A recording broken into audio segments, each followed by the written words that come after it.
నమస్కారం గురువుగారు. మహాదేవ. ఆశ్లేష నక్షత్రంలో పుట్టిన వారి గుణ స్వభావాలు ఎలా ఉంటాయి గురువుగారు? ఆశ్లేష తల్లి చాలా మంచి గుణస్వభావాలుంటాయి. ఎలా అంటే కొంతమంది పిస్నారి సంఘానికి ప్రెసిడెంట్ అంటారు గదా! అందులో ఒకటి ముఖ్యంగా ఆశ్లేష అని చెప్పవచ్చు. హ్మ్. అదేంటి గురుగారు అలా అంటున్నారు ఏంటి అనంటే, దీనికి నక్షత్రాధిపతి బుధుడు తల్లి. బుధుడి లక్షణం ఏంటంటే ఎంతసేపు డబ్బులు దాచుకోవాలి. దేనికి కూడా ఖర్చు పెట్టరు వాళ్ళు. మీకు తెలిసిన నీ ఫ్రెండ్స్‌లో ఎవరో ఒకరు ఖచ్చితంగా ఉంటారు. ఏ రూపాయి కూడా ఖర్చు పెట్టరు దేనికైనా ఖర్చు పెట్టరు. ఎదుటి వ్యక్తి దగ్గర మాత్రం అన్ని రకాలుగా తీసుకుంటారు. ఉన్నారు గురువుగారు. ఉన్నారా? అలాంటి స్వభావం కలిసిందే ఈ ఆశ్లేష నక్షత్రం. కాకపోతే ఏంటి అనంటే మనకు లగ్న కుండలిలో ఆశ్లేష నక్షత్రానికి కొన్ని రకాల వివిధులు ఉన్నాయి. లగ్నాలకు మనకేంటి అనంటే ఒక జాతక కుండలి వేసినప్పుడు 12 లగ్నాలు ఉంటాయి. ఒక్కొక్క లగ్నానికి ఒక్కొక్క విధి తత్వాలు ఉంటాయి. లగ్నానికి అధిపతులు ఎవరు ఉన్నా కొన్ని స్వభావాలు కూడా మారుతూ ఉంటాయి తల్లి. ఆ స్వభావం మార్పు చేతల వల్ల కూడా కొన్ని క్రతువులు ఏర్పడతాయి, కొన్ని దోషాలు కూడా ఏర్పడతాయి వారికి. అందులో ముఖ్యంగా కుజదోషానికి అధిపతి కూడా అవుతుంది తల్లి. కుజదోషానికి మూల కారణం ఆశ్లేష నక్షత్రం అని అంటారు.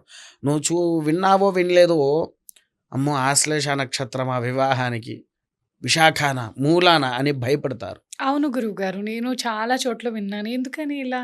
ఈ నక్షత్రానికి ఏంటి అంటే సర్పజాతి అధిపతులుగా ఉంటాయి.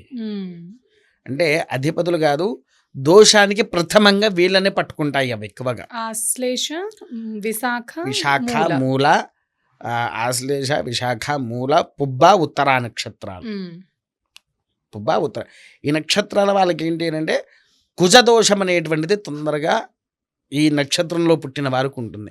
అందుకోసమే వీరు చూడండి ఎక్కువగా ఎంతో కష్టపడుతూ ఉంటారు. కర్కాటక రాశి ఎంతో కష్టపడుతూ ఉంటారు. తర్వాత రెండోది కూడా ఏంటి అంటే ధనము వీళ్ళ దగ్గర నిలవదు. డబ్బులు వీళ్ళ దగ్గర ఉన్నా కూడా ఖర్చు పెట్టడానికి ఇబ్బందులు. వీళ్ళ దగ్గర ఆ డబ్బులు ఉండడానికి కూడా భయపడతాయి. ఉన్నారా తల్లి? ఇంకొకటి కూడా ఏంటి అంటే స్వచ్ఛమైన ప్రేమ ఉంటుంది. ప్రేమ మాత్రం స్వచ్ఛమైన ప్రేమ. ఎవ్వరు వచ్చినా గుండెల్లో దాచుకునే అంత ప్రేమ ఉంటుంది ఆశ్లేష నక్షత్రానికి. ఆ కోపం అంటే సర్వసాధారణంగా విరుచుకపడేటట్టుగానే ఉంటుంది. కాకపోతే అన్ని విషయాల్లోకి కోపం రాదు తల్లి. కొన్ని విషయాలకు మాత్రమే కోపం వస్తుంది.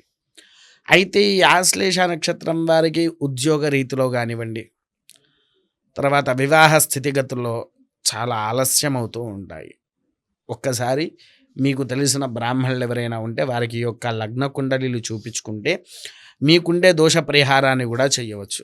అయితే వీళ్ళు డబ్బులు ఎక్కువగా సంపాదించాలి, ఎక్కువగా ఉండాలి, ఎక్కువగా చేసుకోవాలనుకునేవారు కుబేర కుంకుమ అనే పేరు ఎప్పుడైనా విన్నావా తల్లి? లేదు గురువుగారు, వినలేదు. వాస్తవానికి ప్రొద్దునై తీసుకొని వచ్చేటప్పుడు డబ్బా పగిలిపోతే కవర్లో వేసుకొని వచ్చా. ఇదేంటంటే ఆకుపచ్చ రంగులో ఉంటుంది కుంకుమ. మీకు మామూలుగా బయట దొరుకుతుంది కానీ ఈ కుంకుమ దొరకదు తల్లి. బయట గ్రీన్ కలర్ కుంకుమ దొరుకుతుంది, కుబేర కుంకుమ అన్న కూడా ఇస్తారు. కానీ కుబేర కుంకుమ ఇలా ఉండదు. బయట ఉండే కుంకుమకు మాకు చాలా డిఫరెంట్. ఎందుకంటే ఇది ఫుల్ గ్రీన్గా ఉంటుంది. దీన్ని ఎండబెట్టాలి కొన్ని రోజులు. పచ్చదనంతో ఉన్నప్పుడు కూడా పంపించమనట్లేదు, ఎండబెట్టాలి. అయితే దీని యొక్క సుగంధ పరిమళాలు ఇల్లు మొత్తం వ్యాపిస్తుంది. అంటే ఓపెన్ చేసి పెడితేనే ఆ ఇల్లంతా ఈ సువాసనతో నిండిపోతుంది. మా ఆలయంలో ప్రతి 2 సార్ల 1,00,000 కుబేర కుంకుమార్చన చేపిస్తాము. ఎప్పుడంటే తల్లి, ఒకటి వారాహి నవరాత్రుల్లో, రెండోది శ్యామలాదేవి నవరాత్రుల్లో చేపిస్తాము. ఆ కుబేర కుంకుమ ఎప్పుడైతే మేము ఈ 1,00,000 కుబేర కుంకుమార్చన ఎప్పుడైతే గావించామో అలా జరిగిన కుంకుమనే ప్రతి అందరికంటే అమ్మవారి శరీరం ఒంటి మీద ఈ కుంకుమ పడ్డది ఏదైతే ఉందో అది అందరికీ ఇస్తామన్నట్టు ఇలా తయారు చేసి అందరికి ఇస్తాము. కాకపోతే డబ్బా పగిలింది కాబట్టి కవర్లో వేసుకోవచ్చు తల్లి. ఒక్కసారి ఇది ఓపెన్ చేసి దీని వాసన చూడు.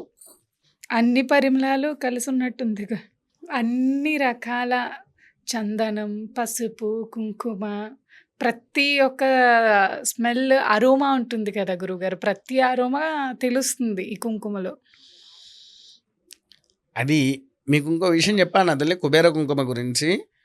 దేన్ని మనం ఎప్పుడైతే 41 రోజుల పాటు మన నుదుటి మీద ధరిస్తామో, ధరించిన తర్వాత మనలో ఉండేటువంటి ధన నష్టాలు, ధనపరంగా ఇబ్బందులు ఏవైతే ఉన్నాయో, అంటే కొంతమంది అప్పులు చేస్తారు కదా తల్లి, అప్పుల బాధలు ఉంటాయి కదా, ఆ అప్పుల బాధలు కూడా పోవడానికి చూపించే ఏకైక బొట్టే కుబేర కుంకుమ. దాని పేరేంటి? కుబేర కుంకుమ. లక్ష్మి కాదు, డైరెక్ట్గా మన ఇంటికి కుబేరుడే వస్తూ ఉంటాడు. ఆ కుబేర కుంకుమ ఎవరైతే ధరిస్తారో, అప్పులతో బాధల్లో ఉండేటివారు నిత్యంగా ఈ యొక్క బొట్టుని పెట్టుకుంటే అసలు వాళ్ళ ఇంట్లో లక్ష్మి తాండవం ఆడుతుంది తల్లి. ఏ రాశికి చెందిన వాళ్ళు గురువుగారు వీళ్ళు? ఆశ్లేష నక్షత్రం వాళ్ళు. ఆశ్లేష నక్షత్రం వారు కర్కాటక రాశి తల్లి. కర్కాటక రాశికి సంబంధించిన వారు విన్నారా. కానీ అత్యంత అమోఘమైనటువంటి శక్తి ఇచ్చేదే వారికి ఈ కుబేర కుంకుమ. ఈ ఒరిజినల్ కుబేర కుంకుమ ఎక్కడ దొరకదు స్వామి. బయట మార్కెట్లో పచ్చ రంగులో ఉంటుంది, ఏదో కలర్ కలిపినట్టు. కానీ ఈ కలర్ అండ్ ఈ స్మెల్ అనేది బయట లేదు. నేను చూశాను ఒకసారి, మీరు చెప్పిన తర్వాత నేను చూశాను, కానీ లేదు. ఈ ఒరిజినల్ కుబేర కుంకుమ మనం ఎవరికైనా కావాలనుకుంటే వాళ్ళు డూప్లికేట్ పెట్టుకుంటే ఉండదు కదా స్వామి. ఈ ఒరిజినల్ ఎలా తెచ్చుకోవాలి వాళ్ళు? నేను చెప్తున్నా కదమ్మా, ఇదేంటంటే మా అమ్మవారికి పూజించినటువంటి కుంకుమ. మా దగ్గర 2 రకాల శ్రీచక్రాలు, ఒకటి కుబేర కుంకుమ శ్రీచక్రము, కేవలం అర్చన కుబేర కుంకుమతోనే జరుగుతూ ఉంటుంది. ఇంకొకటి వచ్చేసేసి అమ్మవారికి నవరాత్రుల్లో ఒంటి మీద అభిషేకించిన 1,00,000 కుబేర కుంకుమార్చన చేపించిన కుంకుమనే బయట జనాలకు ఇవ్వడం జరుగుతుంది. మేము కింద మనకు ఎలాగో స్క్రోలింగ్ అవుతూ ఉంటుంది కదమ్మా తల్లి నెంబరు, ఆ నెంబర్కి మనం మీరు ఎవరైనా ఫోన్ చేస్తే మనం వారికి కొరియర్ ద్వారా పంపించవచ్చు. ఎటువంటి పరిహారాలు చేసుకోవాలి గురువు గారు ఈ కుంకుమ పెట్టుకుంటూ? వీళ్ళకి ఏంటి అని అంటమ్మా, ఈసారి కాస్త బుధగ్రహము పరిస్థితి అంతగా బాగాలేదు. శని కూడా కాస్తంత నీచబడుతూ ఉన్నారు. అంటే శని ప్రభావం పోయింది, బృహస్పతి నీచబడుతున్నాడు. కాస్త బృహస్పతి గ్రహ జపాన్ని చేపించడం వలన వారు ఆర్థిక సమస్యల్లో నుంచి బయటపడతారు.